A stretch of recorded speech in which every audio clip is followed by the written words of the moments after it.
Record. Alors, donc je continue. Donc A inter B est égal à B inter A. La dernière chose que j'ai dit, c'est que il y a des opérations dans lesquelles c'est pas possible d'avoir une égalité entre A opération B et B opération A. On dit un exemple d'une façon générale. En fait, l'intersection, dans l'intersection, oui, on est d'accord. En fait, oui. Quels sont les premiers chapitres mathématiques de la première année? Oui, oui, c'est ça. Le premier chapitre, c'est les nombres, en fait. Les nombres, le premier chapitre, ensuite les suites. Ok, donc voilà. Donc, comme j'ai dit, je le prends. Donc, comme j'ai dit, il y a des opérations dans lesquelles on n'a pas l'égalité. Ok, mais dans l'intersection, il y a une égalité. Ok, pareil pour la réunion. Et A union B égale B union A. Donc ça, c'est l'intersection et ça, c'est la réunion. Ok. Donc ça, on appelle la propriété de commutation, commutativité.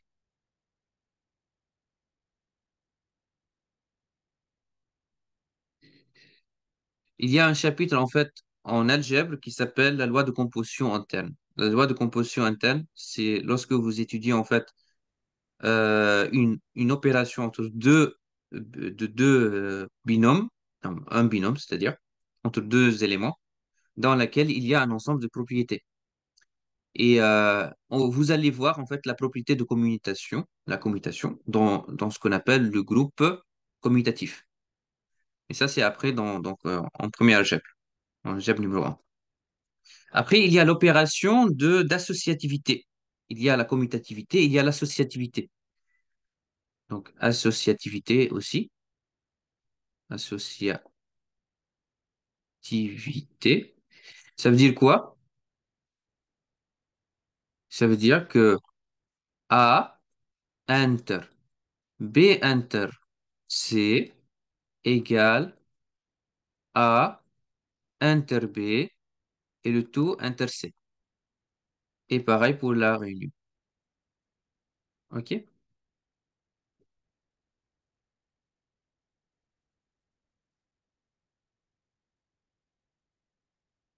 Ma question maintenant est la suivante. Ma question est la suivante. Est-ce que vous pouvez me donner un contre-exemple de ça, c'est-à-dire d'autres opérations dans lesquelles on n'a pas l'associativité, c'est-à-dire on ne peut pas avoir l'associativité euh, claire en fait. Par exemple, dans l'intersection et dans la réunion, on a l'égalité en fait d'associativité. Mais est-ce que vous pouvez me donner un exemple clair dans on n'a pas en fait l'égalité? Est-ce que quelqu'un a une idée?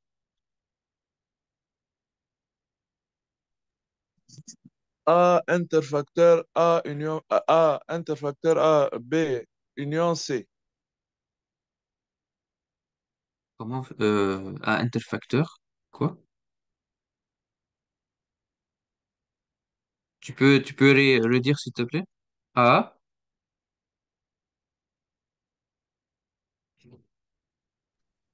A inter en tous B union C. comme ça? Oui. Égal. Hmm. Ok, j'ai compris ton idée. Ok, j'ai compris. Est-ce que ça, c'est égal ou pas? Déjà. Déjà, est-ce que ça Euh, égale ça? je pense pas. Ok. En fait, la réponse est non. Ok, la réponse c'est non. Ok? Mais l'idée, c'est pas un contre-exemple ce que vous avez dit. Pourquoi? Parce que cette opération-là que vous voyez ici et cette opération sont différents. L'intersection et la réunion ne sont pas égaux. Nous, lorsqu'on parle de l'associativité, On parle en fait d'avoir la même opération pour les deux. Donc là, celle-là, c'est pas un contre-exemple. Mais j'ai compris votre idée, c'est qu'il n'y a pas une associativité ici, mais pour avoir une associativité, il faut avoir deux choses. Il faut avoir tout d'abord utilisé l'opération, la même opération pour les deux, et après de vérifier en fait si c'est possible de dire A inter parenthèse B inter C égale parenthèse A inter B inter C. C'est clair ma remarque? Ok. A inter B inter A bar. Tu peux le dire s'il te plaît? A inter Je t'entends pas. B inter A bar. Comme ça? En Oui. fait, ça, c'est pareil aussi. Donc, c'est la même chose aussi. Donc, c'est pas un contre-exemple. Vous voyez? En fait, ce que je voudrais vous dire, c'est que on peut aller au-delà de ça, c'est-à-dire ne pas utiliser les intersections. On peut utiliser, par exemple, d'autres lois de composition interne. Par exemple, on Il peut y a prendre, théorème par de exemple, Morgan. hmm. Théorème de Morgan. Non, ça c'est autre chose, théorème de Morgan. On parle pas de théorème de Morgan.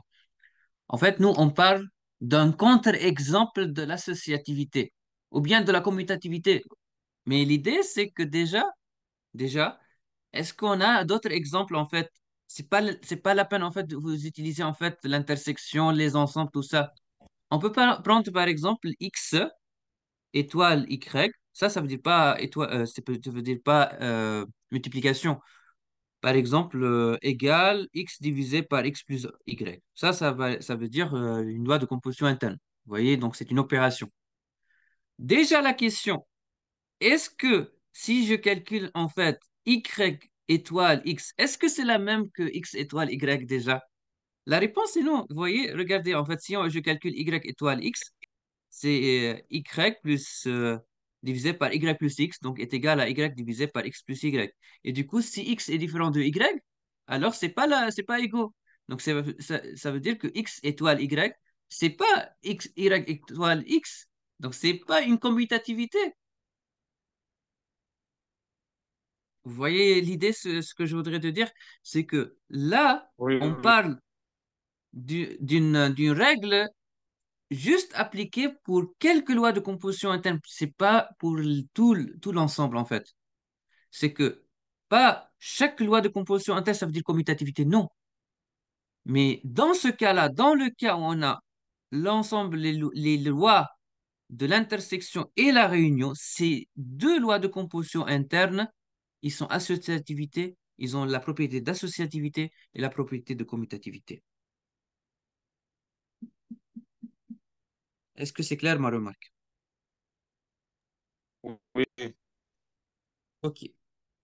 Donc, du coup, une fois qu'on a dit que l'associativité donc égale, donc ça égale à ça, bah, ça veut dire, tout simplement, on peut dire à la fin, d'enlever les parenthèses parce que c'est la même chose en fait. Ça sert à rien en fait de mettre les parenthèses. Donc, ça sera A inter B inter C, comme ça. Et là, égale A union B union C. Voilà. يعني on peut mettre A intersect C le tout intersect B dans le premier exemple, dans le premier exemple. Dans le premier exemple, celle-là, tu parles de ça ou bien de ça? لا associativité. Ah, dans l'associativité, oui. Vas-y. A intersect C le tout intersect B. A inter C, inter B, c'est ça? On peut mettre A intersect C le tout intersect B محل الب Ah, ok. Ok. À ton avis, est-ce que c'est, à ton avis, est-ce que c'est correct ou pas? Ça veut dire, est-ce que c'est correct de mettre comme ça ou pas? C'est ça la question. Est-ce que quelqu'un peut répondre à cette question, déjà? Oui. Oui, pourquoi? C'est ça la question, pourquoi?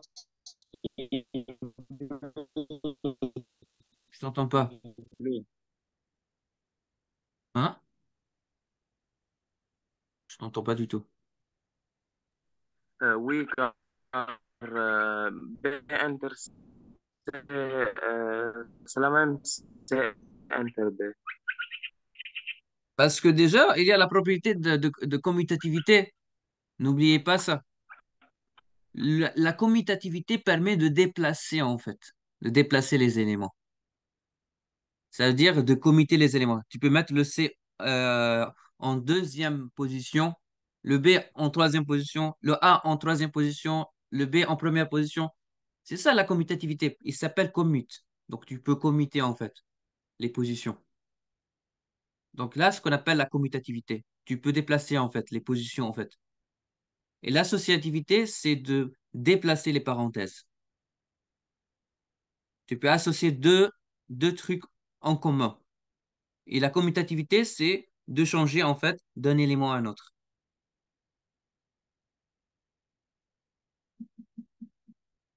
Est-ce que c'est bon?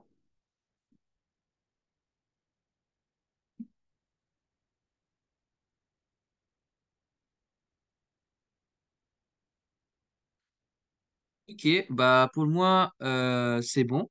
Euh, Là, c'est ça que je voudrais vous montrer en fait sur la théorie des ensembles. Maintenant, je vais passer à l'arithmétique ou bien les nombres, déjà. Ok? Donc, les nombres réels. On va parler en fait des nombres réels. Donc, premièrement, l'ensemble des nombres réels, c'est R. Donc, R, c'est l'ensemble des réels. Mais déjà, avant de commencer par l'ensemble des nombres réels, je vais vous montrer déjà l'ensemble de toutes les nombres, c'est-à-dire déjà combien de types d'ensemble il y en a déjà.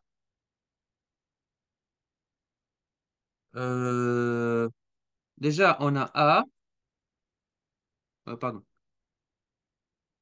on a déjà l'ensemble N qui est euh, donc N, c'est l'ensemble des entiers naturels. Ok, donc ça veut dire 0, 1, 2, 3, etc. Ça, on va l'utiliser en fait, surtout dans le chapitre suite. Pourquoi? Parce que en général, les suites, ils se basent en fait sur la numérotation, c'est-à-dire de 0, 1, 2, 3, 4. Et après, on va utiliser aussi ce qu'on appelle le principe de récurrence. C'est la démonstration par récurrence dans laquelle on va l'utiliser pour qu'on puisse démontrer des propriétés particulières. Ensuite, l'ensemble Z, c'est l'ensemble des entiers relatifs.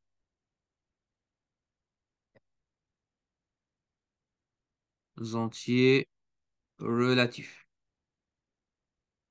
C'est-à-dire quoi? C'est-à-dire toutes les entiers négatifs et positifs, c'est-à-dire de moins l'infini, moins 3, moins 2, moins un, 0, 1, 2, 3, etc. Après, il y a l'ensemble Q. C'est quoi l'ensemble Q? C'est l'ensemble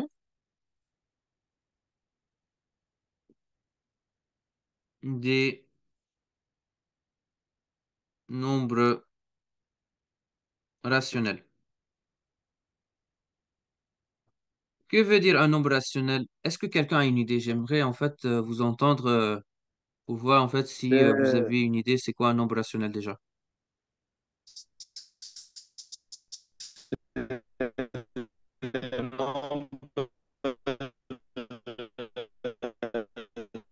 Je t'entends pas. Si tu peux écrire, en fait, c'est mieux. un peu écrit sous la forme A sur B. A appartient à N et B appartient à Z. Ah, Nombre que l'on peut très écrire sous bien. la forme A sur B. Exactement. Donc, ça veut dire quoi? Ça veut dire que ce sont l'ensemble des fractions. Lorsqu'on dit rationnel, c'est-à-dire fraction. Donc, ça veut dire, donc, euh, donc Q, c'est quoi? Donc, c'est l'ensemble des X, ok, tel qu'il existe. Ok, il existe. Vous voyez, il existe. Vous connaissez en fait l'existence. Il existe au moins ce symbole-là. A appartient à Z et il existe au moins un B appartient à Z étoile tel que X égale A sur B. Voilà quoi. Donc ça, c'est l'ensemble des nombres réels. بس جاء une question. L'ensemble rationnel, pardon. Comment? toi tu as mis قبل ال A مثل ال E بس بالعكس يعني Ouais. شو هي يعني؟ Oui, ça, ok. Je répète ce que j'ai dit. En fait, ça, vous allez les utiliser en fait dans l'algèbre surtout. L'algèbre analyse même les deux en fait. Ça veut dire quoi? Ça veut dire existence. Au moins. Au moins. Ça veut dire il existe au moins. Vous voyez?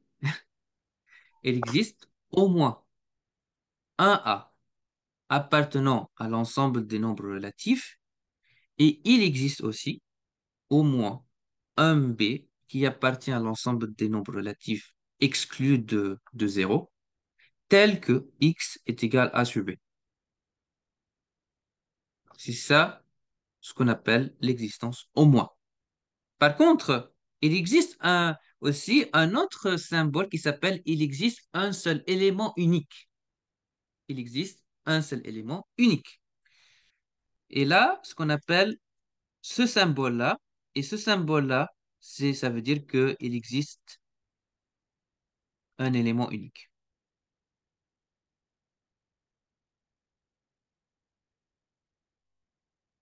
C'est ça la différence. Il y a un troisième euh, symbole universel, il s'appelle quel que soit. Et ça, quel que soit, c'est-à-dire où tout élément appartient à un ensemble, quel que soit.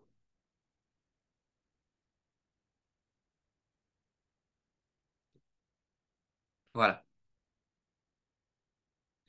Ma question maintenant, qui est la plus importante.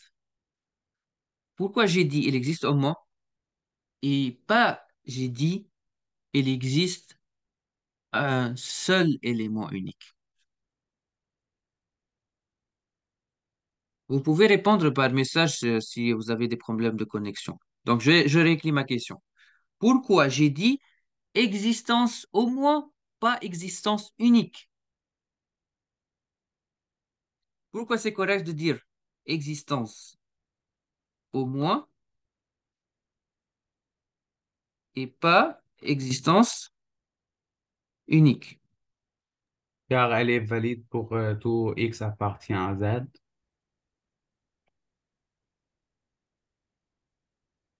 Non. Non, non, non, non, non, non.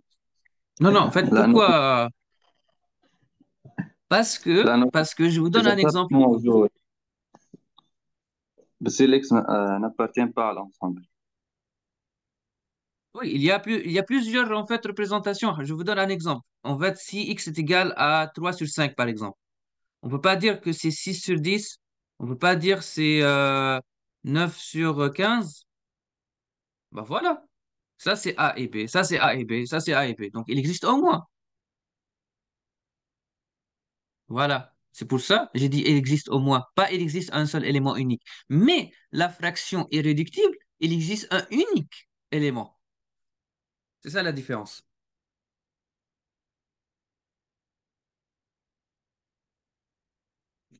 Est-ce que vous avez compris? Oui, oui, Oui, Voilà. oui. OK? Ça, c'est ce que je vous explique maintenant. C'est la base, en fait, de l'algèbre. L'existence au moins. L'existence un seul élément unique et quel que soit. Ces trois éléments, en fait, on va vous présenter ça toute l'année.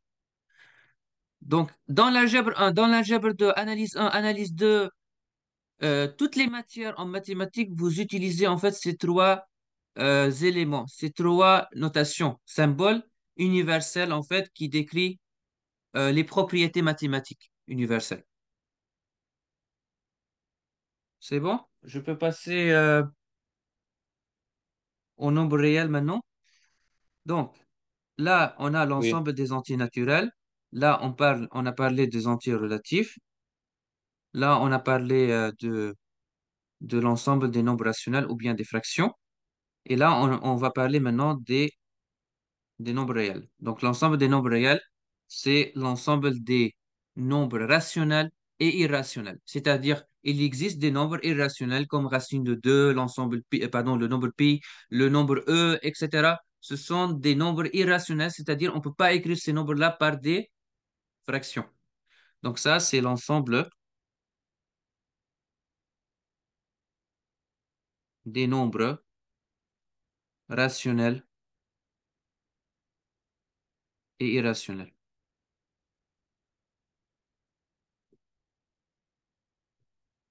Voilà. OK? Donc, voilà. Et du coup, pour représenter schématiquement ça c'est l'ensemble N. Ça, c'est l'ensemble Z. Ça, c'est l'ensemble Q. Et ça, à la fin, c'est l'ensemble Z.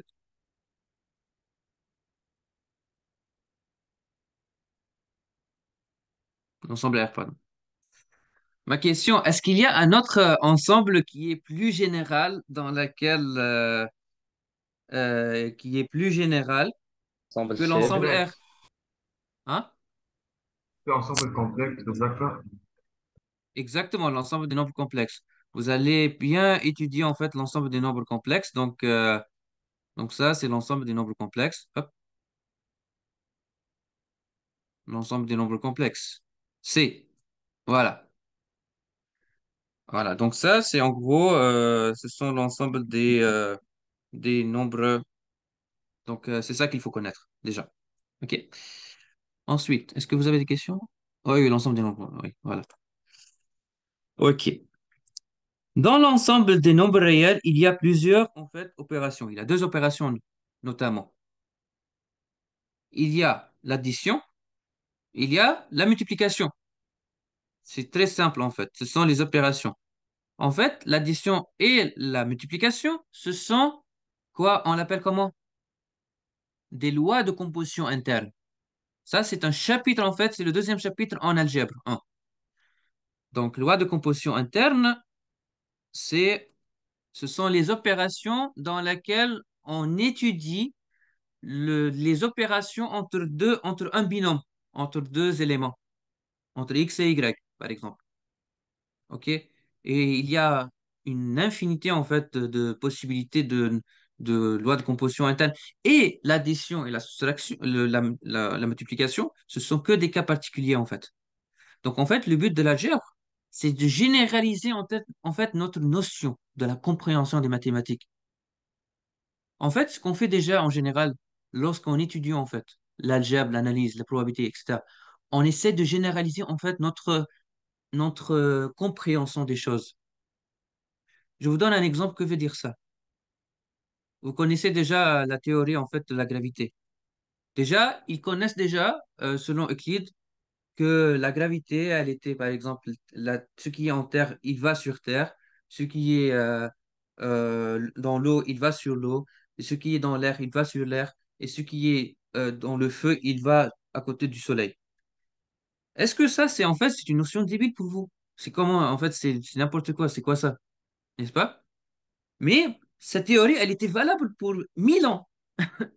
Pour 1000 ans, en fait, ils ont dit, ah, ça, c'est, en fait, c'est bon, on va utiliser cette théorie-là pour décrire, en fait, la gravité. Ça, c'est pas normal du tout. Là, maintenant, dans notre époque, c'est pas normal du tout, en fait, de dire, en fait, la gravité, en fait, si c'est, en fait, en fait, c'est réparti en fonction des, de la nature de l'élément. C'est pas normal du tout. Après, il y avait Newton qui a décrit en fait la gravité d'une façon générale, par une force en fait. La somme des forces égale masse fois l'accélération, la force égale G multiplié par M1, M2 divisé par D au carré, machin. Tout ça, c'est une fonction en fait, c'est une équation mathématique, une expression mathématique qui permet de décrire la force en fait. Et elle est en Newton. Mais l'idée, c'est que là maintenant, c'est défini d'une façon générale, c'est généralisé en fait la définition. Moi, je dis pas que la théorie, elle est fausse, mais je dis qu'il y a ce qu'on appelle une généralisation toujours de toutes les matières. C'est pour cela l'algèbre, l'analyse, c'est la généralisation de ce que vous avez appris en terminale. C'est pour cela que vous voyez en fait qu'il y a des choses communes que vous avez déjà étudiées en terminale, mais maintenant vous allez en fait la généraliser en première année. Voilà. Et après, pas seulement ça, l'histoire de la gravité, c'est pas terminé sur Newton. Il y a Einstein qui a généralisé en fait ce que Newton il a dit en disant que la gravité, c'est un espace, c'est en fait c'est une courbure dans l'espace-temps. On n'a pas juste l'espace et le temps. Ce sont deux choses communes. C'est le même ensemble, c'est le même espace qui s'appelle espace-temps. Donc, nous, on vivait dans un espace de 4 dimensions, pas 3 dimensions. Et du coup, il a créé en fait la relativité restreinte dans laquelle il y a la dilatation du temps, contraction des longueurs, tout ça. Et après, il y a la relativité générale qui décrit bien la courbure de l'espace-temps. Parce que si on veut appliquer la loi de Newton dans l'étoile, par exemple, qui décrit l'interaction entre la Lune, la Terre, euh, le- le- les trous noirs, les étoiles à neutrons, tout ça, en fait, ça n'existe. Newton, en fait, il va donner des calculs qui est complètement faux. Il va aussi déduire que il y a des vitesses supérieures à celles de la lumière. Et là, c'est pas le cas parce que pour l'instant, on n'a pas trouvé aucune particule qui a une vitesse supérieure à celle de la lumière. C'est pour cela, la théorie de la relativité générale, elle généralise en fait la parole de Newton et la parole de Newton, elle généralise la parole de Euclide. Donc, c'est pour cela on étudie en fait l'algèbre, l'analyse, pour généraliser notre compréhension des mathématiques. Voilà, c'est ça en gros. Donc, il y a l'addition et la multiplication. Après, la soustraction, c'est que une addition. Pourquoi? Parce que veut dire une soustraction?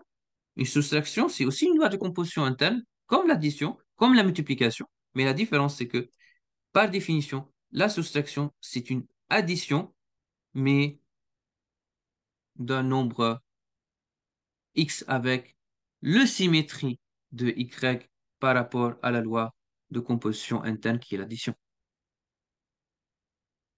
Donc là, euh, voilà. Et pareil pour la division. La division, pareil, c'est une multiplication de X fois 1 divisé par Y. Et 1 divisé par Y, c'est le symétrie de Y par rapport à la loi de composition interne qui est la composition interne qui est la multiplication. Donc, en fait, on crée la soustraction et la division par rapport aux deux lois de composition interne de base, qui est l'addition et la multiplication. OK? Est-ce que c'est bon? Est-ce que vous avez des questions?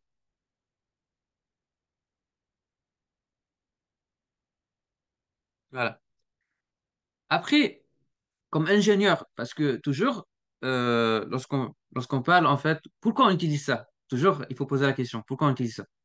En général, vous allez utiliser tout ce que je vous ai dit dans l'informatique. Parce que l'informatique, en fait, on a des définitions, en fait, des classes abstraites, des doubles temps, des singletons, même des opérations. Tu crées des opérations, hein, des lois de composition interne dans l'informatique. Dans la programmation, on peut créer ça. C'est pour cela, l'informatique, ça nécessite bien la connaissance déjà de l'algèbre et de l'analyse, déjà. C'est pour cela, on étudie ça, pour comprendre, en fait, l'informatique après. Parce qu'on va créer des programmes, en fait, parfois des mini dans lesquels ça nécessite, en fait, une optimisation de code dans laquelle ça nécessite aussi de comprendre en fait comment définir des opérations. Donc voilà quoi. Bon, je vais commencer tout d'abord par la définition de l'égalité aussi. Que veut dire x plus grand que y? Ça, c'est une question débile, c'est facile. Ça veut dire quoi? Ça veut dire que x moins y, elle est positive. C'est-à-dire, lorsqu'on a défini en fait x moins y, il faut que cette valeur-là, elle doit être positive. Voilà, positif. Et 0, en fait, 0, ça veut dire quoi? C'est l'élément neutre de l'addition. C'est-à-dire quoi l'élément neutre de l'addition? Ah, c'est quoi cette question en fait? C'est quoi en fait un élément neutre? C'est-à-dire que x plus y, ça veut dire égal à 0. Tel que, en fait, s'il existe au moins un y tel que x plus y égale à 0. C'est-à-dire, que veut dire en fait 0? C'est lorsque pour chaque x, on peut trouver un y tel que x plus y égale à 0. Et ça, ce qu'on appelle élément neutre. Par contre, élément neutre pour la soustraction, c'est quel que soit x, il existe un y tel que x fois y est égal à quoi? À 1. Donc 0, c'est l'élément neutre. On l'appelle l'élément neutre de l'addition. Et 1, c'est l'élément neutre de la multiplication. OK? Ensuite, x plus grand ou égal. En fait, lorsqu'on dit plus grand ou égal, c'est-à-dire x plus petit, plus grand que y, ou x égale à y. C'est-à-dire il faut que un des deux soit OK. Que veut dire x? Donc là, on a déjà dit que x est plus grand que y, ça veut dire x moins y inférieur à 0, plus grand que 0, ou bien x égale à y, donc un élément égale à un élément, tout simplement ça.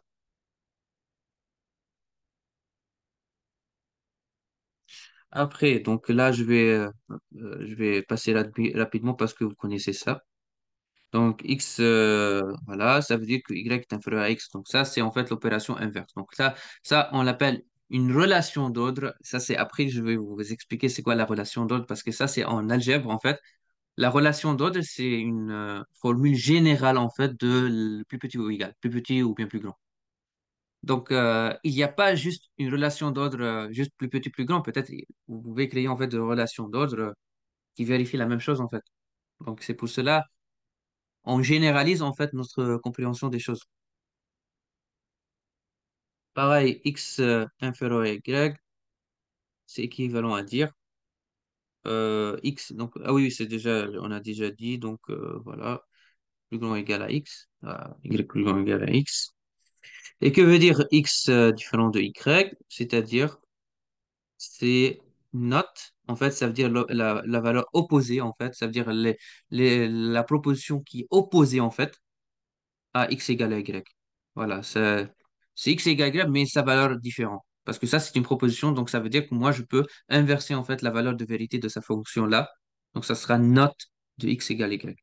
Ou bien on peut dire plus concrètement, si x est différent de x, ça veut dire que x, donc plus petit que y, ou bien x plus grand que y. Et là, ce qu'on appelle donc ça, c'est ce qu'on appelle la logique. Donc il faut bien comprendre en fait que une proposition, en fait, elle a une valeur de vérité, ou bien vrai, ou bien faux. Mais une proposition qui a une valeur de vérité vrai et faux en même temps, ce qu'on appelle paradoxe.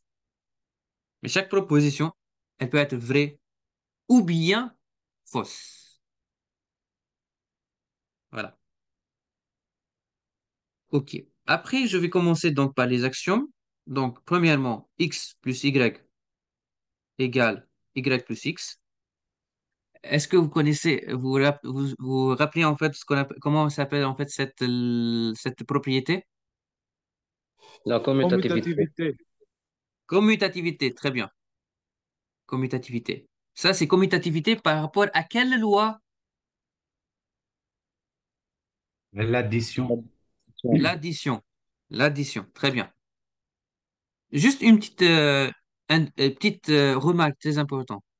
On ne peut pas démontrer que x plus y égale y plus x. C'est pas possible de démontrer ça. Ça, ce sont des règles, en fait, que les mathématiciens, ils ont dit.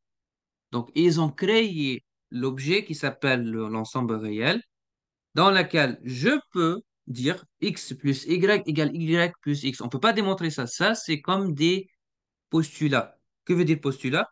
Ou bien on l'appelle axiome. Un axiome, c'est une propriété qu'on ne peut pas la démontrer, dans laquelle c'est défini déjà par les mathématiciens ou bien par les scientifiques déjà. C'est comme si, je vous donne un exemple, moi je m'appelle Fadi. Pourquoi je m'appelle Fadi? Bah, parce que en fait, je m'appelle Fadi. Donc, c'est comme ça en fait, parce que c'est c'est une action, donc il faut l'admettre, c'est tout. Voilà. Par contre, un théorème, non, un théorème, ça veut dire il va être démontré, prouvé par d'autres théorèmes ou bien d'autres actions. Ça, c'est autre chose. Donc, on déduit une chose d'autres choses qui existent déjà ou bien qui sont déjà admis. Mais là, ici, c'est déjà admis. On n'a pas des choses à démontrer pour dire en fait pourquoi plus y égale y plus x. Voilà, c'est ça. Donc commutativité, commutativité. Ok. Ensuite, donc ça c'est la première. Deux. X plus parenthèse y plus z égale x plus y plus z. Comment elle s'appelle ça? Associativité. Associativité. Très bien. Associativité. 3. X point y égale y point x. Comment elle s'appelle ça? Ça, c'est pour le plus, donc c'est pour l'addition. Commutativité. Commutativité.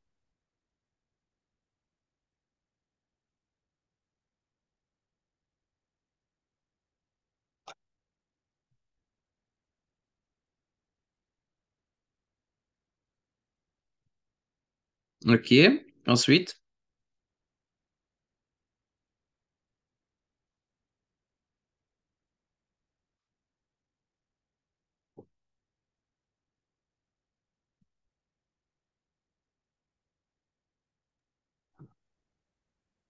La différence entre la commutativité ou associativité, le parenthèse,